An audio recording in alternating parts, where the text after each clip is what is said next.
is what early notation actually looked like. When we look at it now, it's very difficult to imagine what it actually sounded like.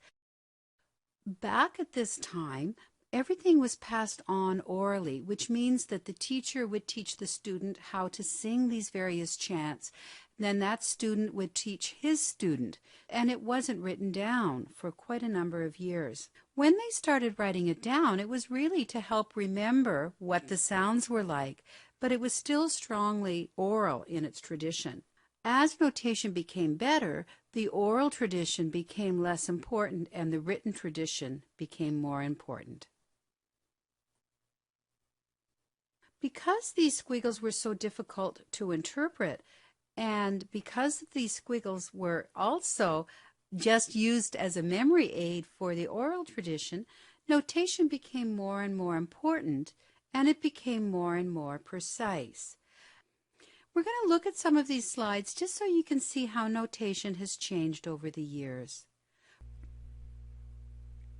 These squiggles above the words would help the performer know whether or not the pitch would go higher or lower.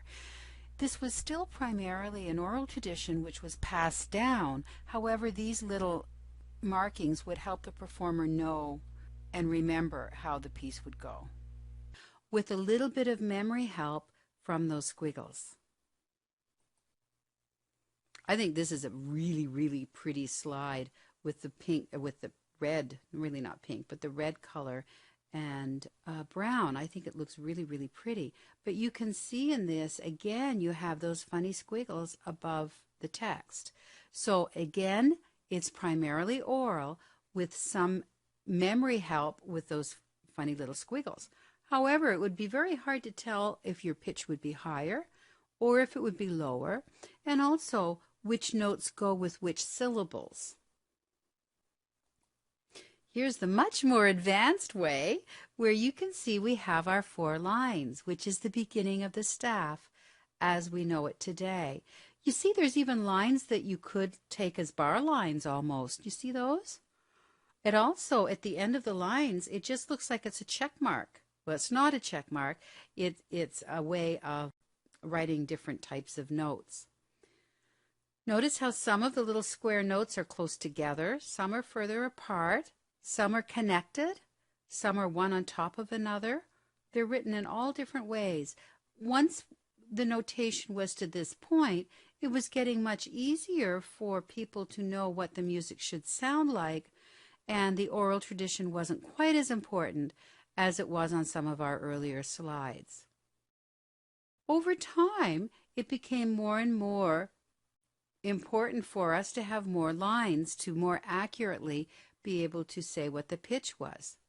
And that's where we came up with the grand staff. When you look at the grand staff, it was also called, or can be called, the great staff. There are a lot of lines here. As a matter of fact, there are 11 lines. This is a huge improvement from our 4 lines. However, when you first look at this, it can be a bit of a challenge to read because that's a lot of lines to take in. Eventually what happened is the middle line was taken out. The middle line is where middle C is. The middle C line was taken out. It made our staff much easier to read because we have 5 lines, a space, and 5 lines.